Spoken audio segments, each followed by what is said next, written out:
Welcome back tinkers. तो आज की इस वीडियो में हम लोग ऑर्डिनो के बारे में जानने वाले हैं। ऑर्डिनो एक्चुअली ऑर्डिनो यूनो होता क्या है और इसका हम लोग कहाँ पे प्रयोग कर सकते हैं, किस तरह से प्रयोग करना है इसको, और इसकी पिन्स के बारे में आज हम लोग डिटेलिंग में जानने वाले हैं। तो यहाँ पर आप लोग को स्क्रीन पर 3 ऑर्डिनो दिख रहे होंगे। तो मैं सबसे पहले आप लोग को बता दूँ, ये जो आप लोग को सबसे बड़ा दिख रहा है ये ऑर्डिनो मेगा है। इसमें हम लोग को कुछ ज़्यादा पिन्स मिल जाती हैं। फिर हम लोग के पास एक ऑर्डिनो नैनो है। ऑर्डिनो नैनो और यूनो इन दोनों में ही सेम पिन्स होती हैं, बट ये इसका छोटा वाला वर्जन है और ये थोड़ा इससे बड़ा है। तो छोटे प्रोजेक्ट में हम लोग इसका यूज़ कर सकते हैं। और अगर हम लोग को स्टार्टिंग में अगर कुछ सीखना है, जल्दी सीखना है, तो हम लोग इस यूनो का यूज़ कर सकते हैं। तो आज हम लोग सबसे पहले ऑर्डिनो यूनो के बारे में जानेंगे। सबसे पहले इसकी पिन्स कैसे काम करता है ये सब हम लोग जानेंगे।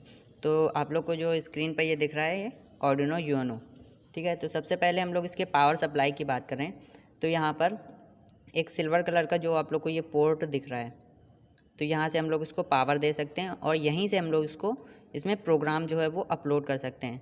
5 वोल्ट तक हम लोग यहाँ से पावर दे सकते हैं। अगर 5 वोल्ट से ज़्यादा अगर हम लोग को 12 वोल्ट पावर देनी है तो इस वाले ब्लैक वाले पोर्ट से हम लोग इसको 12 वोल्ट पावर सप्लाई दे सकते हैं।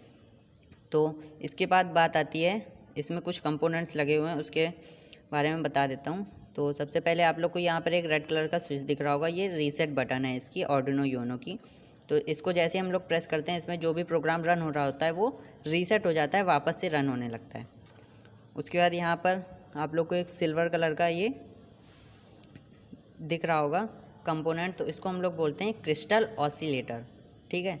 और इसमें कुछ कैपेसिटर्स वगैरह लगे हुए हैं। और जो आप यहाँ पर एक आईसी देख रहे हैं ये 5 वोल्ट आईसी है, 12 वोल्ट को 5 वोल्ट में कन्वर्ट करती है जब हम लोग इसमें 12 वोल्ट पावर सप्लाई इसको देते हैं। फिर इसके बाद आती है इसकी पिन्स की बात। तो इसमें हम लोग को पिन नंबर 0 से लेकर पिन नंबर 13 तक डिजिटल पिन्स देखने को मिल जाती हैं। उसके साइड में एक ग्राउंड पिन मिल जाती है, एक ग्राउंड पिन हम लोग को इस साइड मिलती है और 2 ग्राउंड पिन्स हम लोग को इस साइड भी मिल जाती हैं देखने को, ग्राउंड। फिर बात आती है 5 वोल्ट, ठीक है। 5 वोल्ट इसमें एक पिन मिल जाती है जिसमें कि हम लोग को 5 वोल्ट आउटपुट मिलता है। 3.3 वोल्ट भी हम लोग को इसमें मिल जाता है और एक रीसेट वाली पिन भी हम लोग को इसमें मिल जाती है।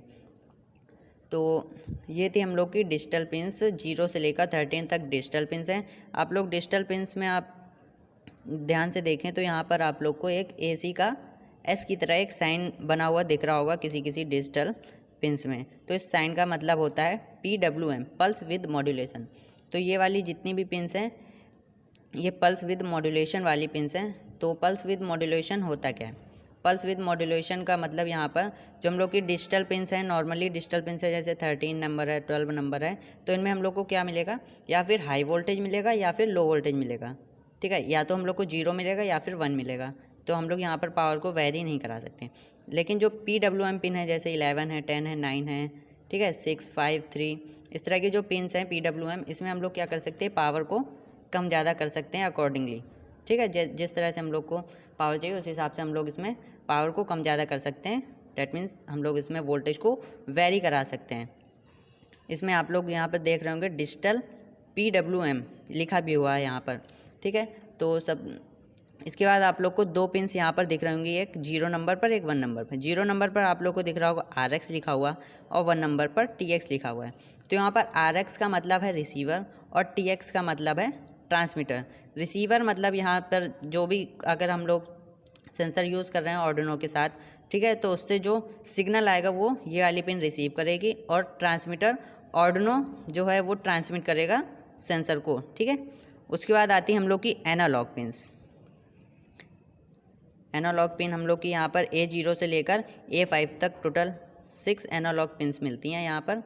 ये इस साइड हम लोग की डिजिटल पिन्स होती हैं और इस साइड एनालॉग पिन्स होती हैं, ठीक है। अब डिजिटल पिन्स और एनालॉग पिन्स में क्या डिफरेंस होता है? डिजिटल पिन्स आप लोग देख रहे हैं जैसे कि मैंने बताया PWM पिन, ठीक है। PWM पिन है जो, उसी तरह हम लोग की एनालॉग पिन भी हम लोग उसको समझ सकते हैं। जो डिजिटल पिन्स हैं उसमें हम लोग या तो हाई वोल्टेज दे सकते हैं या फिर हाई वोल्टेज दे सकते हैं या फिर हाई वोल्टेज ले सकते हैं, लो वोल्टेज दे सकते हैं या फिर लो वोल्टेज ले सकते हैं, ठीक है। एनालॉग पिन्स में ऐसा नहीं है। एनालॉग पिन्स में सपोज़ हम लोग को अगर कोई सेंसर यूज़ करते हैं, ठीक है, तो उसमें से जो सिग्नल आ रहा है तो वो सिग्नल में कितना वोल्टेज हम लोग को आ रहा है, उस वोल्टेज के अकॉर्डिंगली ये आउटपुट हम लोग को प्रोवाइड कराएगा। लेकिन अगर डिजिटल पिन्स हम लोग यूज़ कर रहे हैं तो या तो उसमें 0 मिलेगा या फिर 1 मिलेगा, मतलब कि हाई मिलेगा या फिर लो मिलेगा। तो आर्डिनो का यूज़ हम लोग कहाँ पर कर सकते हैं? सबसे पहली बात, इसमें आप लोग देख रहे होंगे इसमें लगा हुआ है एक माइक्रो कंट्रोलर।